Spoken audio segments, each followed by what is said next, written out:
So a few weeks ago, I posted on my socials talking about working with big budget clients for small budget clients.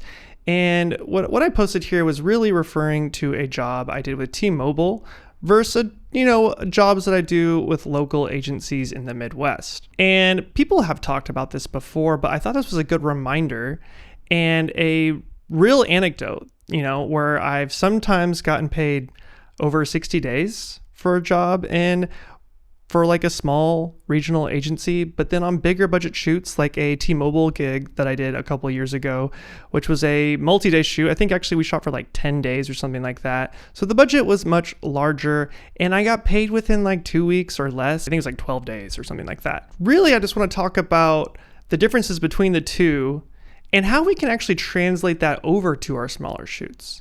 How we can set things up as a cinematographer to make your lower budget shoots feel like bigger budget shoots. That's what this video is going to be about today. So if you're new here, I'm Spencer Sakurai. I've worked in the industry for over 15 years now.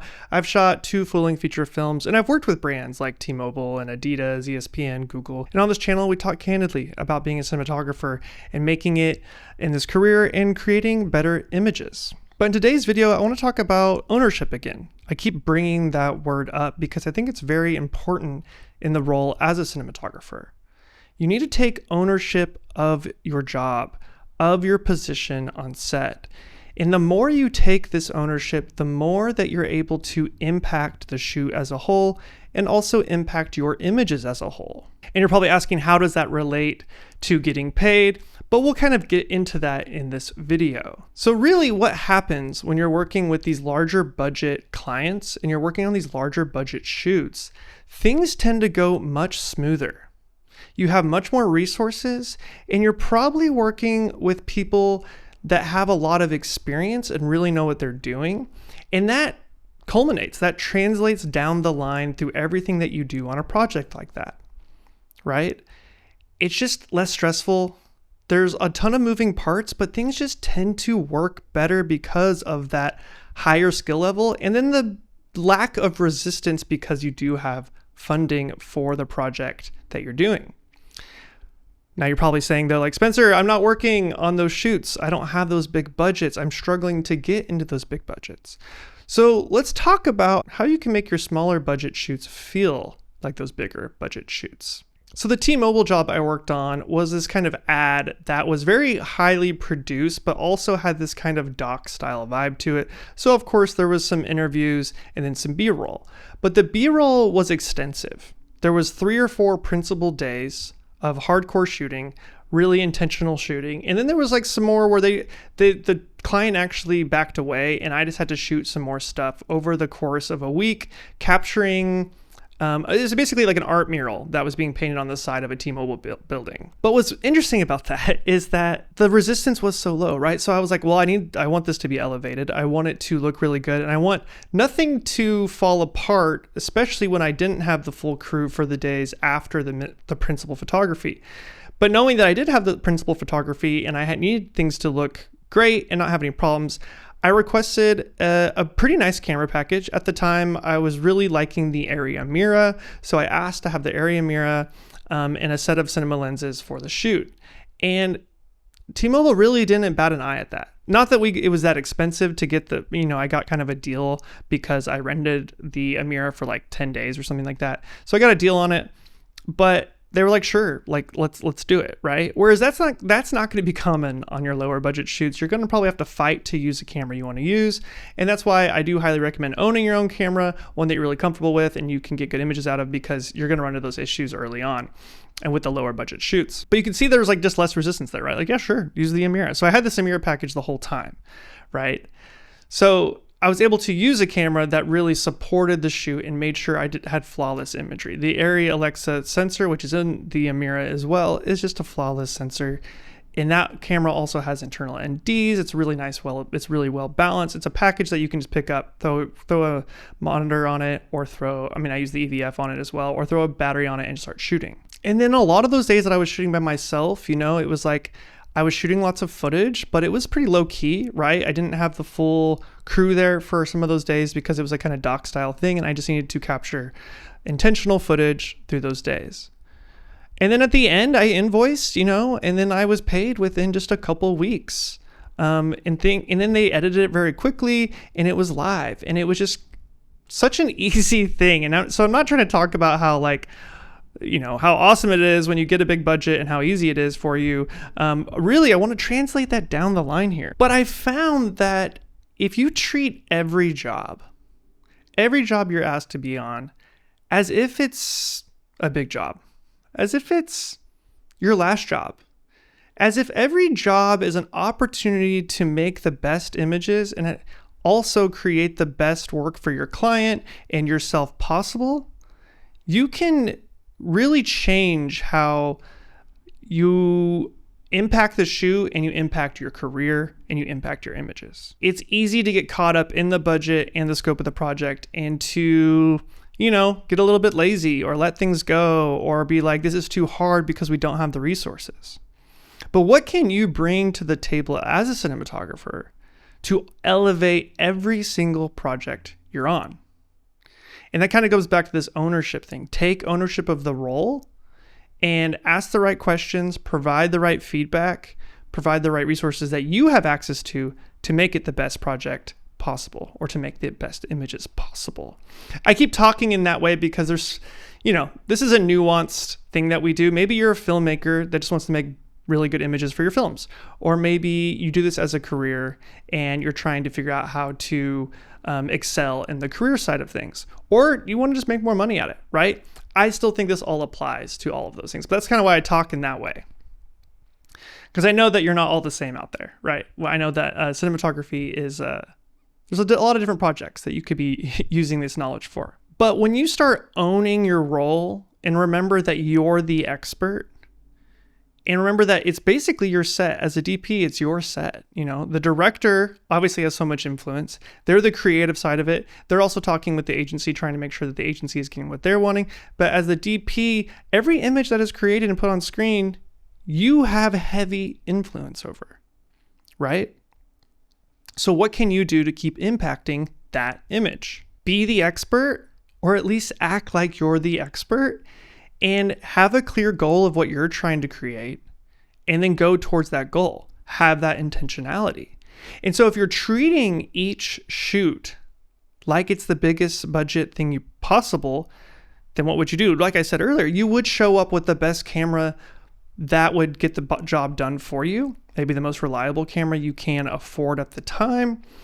You're going to show up with the gear that you think you need, or at least always ask for it. Try to push it onto the shoot. Always start high and then simplify as needed, right? I always, when I get a call, I'm like, can I bring my camera? Can I bring my cinema lenses? Can I bring my van package? Do we need more than that? Always start up there and then try to pull it back and try to problem solve from there. But your intent should always be to do the best job possible. And why I think this is so important is because these are all opportunities for you. No matter what the project is, if it's a $100 budget or a $100,000 budget, the images you create can end up on your reel. They can end up on your website. They can end up on Instagram, right? So these are all opportunities to show what you are capable of. So I think you should treat it as such. Yes, you may not get paid as quick, right? You may have more resistance, but the more that you treat all of your lower budget shoots like a bigger budget shoot, the more that your directors and your clients are going to notice. And eventually you're going to keep getting called for being the best in that way.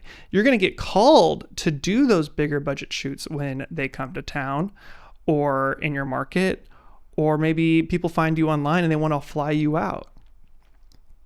But if you don't treat it as such, if you don't get rid of your imposter syndrome and you don't become the expert and own that role, it's going to be harder to elevate quickly. This is your superpower.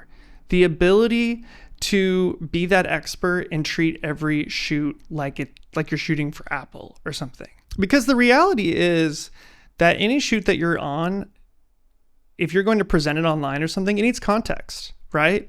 And so, but a lot of times you're not giving it context. You're like, just check out this cool frame I got. Who cares what the project is from? Because at the end of the day, your images are going to show off what you're capable of.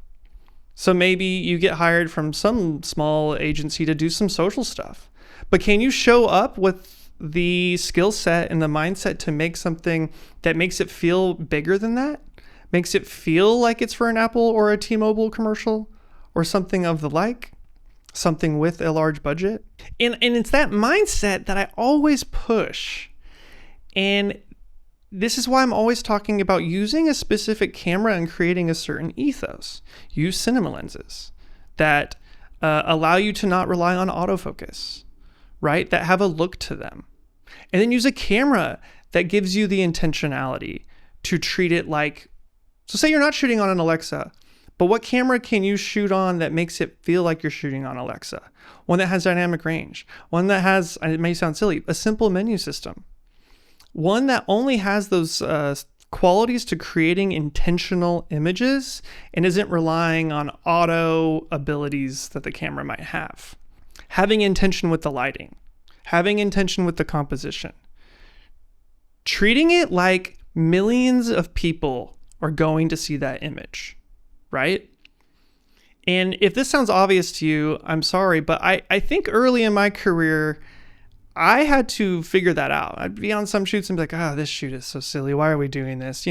But every shoot is an opportunity to make a banger. Now, I had this one director once say, I was kind of bummed on a shot in the middle of a shoot, a commercial shoot, and he was like, not all shots can be bangers. And I immediately started arguing with him. That's not true. Every shot has the opportunity to be a banger, and you should treat it as such. Because what that does, if you keep saying not every shot can be a banger, you're going to slowly whittle away at the quality of work that you were creating. Say you're doing a 60-second commercial, 30-second commercial. You're only going to get, if 30-second commercial, 15 to 20 shots in that commercial. Why can't they all be bangers? 20 shots? That's nothing. They should all be bangers, right? If one stands out as crappy compared to the rest of the commercial, that's going to throw off the inconsistency. And I hate that. I watch some of my work sometimes and the editor throws in something that was not ideal. And then I'm just like, the continuity of the whole spot. Like, why is that one spot or one shot so good and the next one's not? So you want to do your best to always deliver the best shots possible to the editor because they might end up in the spot. If you look at my website, how I had my website set up as a promotional tool is that when people hit my homepage, they don't see anything but a bunch of bangers. And they're just still shots. And then it's like, now click my work. Don't go, here's my commercial work, here's this over here, here's the project. Oh, here's some talking head stuff. No, put those bangers on your website. It doesn't matter what any of those projects were for, right? The only reason that you would want to talk about bigger brands is to prove that you're able to work with bigger brands. You're easy to work with. You're able to work in that bigger scope, right? And so if you start to get bigger brand names on there, of course, throw those on there. That's like its own way of promoting. But before you have those bigger brands, all you have is your work. Well, and also your ability to be nice on set. You should always be networking and creating a nice workflow on set that'll also help you get more jobs. So if you can do that, get rid of resistance, but still own the job and make the best images possible, you're always going to move forward quicker in your career. And eventually, you can end up on those shoots. That T-Mobile shoot with the larger budget. That'll get you paid in 12 days, right? Eventually, you can end up there if you treat all your lower budget shoots as if they are bigger budget shoots or as if they're your last shoot, right? Treat your shoots as if it's the last shoot you're ever going to do. This is your last opportunity to make a really high quality image or a bunch of high quality images, right? You have that power. You can have that mindset going into any shoot to make it as best as possible. And if you keep thinking about making things easier or making things cheaper for the client and people pleasing, etc., that's the brand you're going to create. And that is the type of jobs that you're going to keep getting. Now, I've said this a bunch of times and I wholeheartedly keep believing it. If you shoot a wedding, you're going to get called back to shoot 2 more weddings. If you promote that wedding, you're going to get 2 more, right? If you shoot some talking heads, some interviews, and you post those on your Instagram, and I've been talking about this with some other people online that are stuck in their careers, if you want to move past that, stop posting those images. Don't post the interviews on your Instagram. Don't post them on your website. Now, if that's your bread and butter and you were making a bunch of money at that and you like doing that, then post it. If that's the type of work you want, then do that for sure.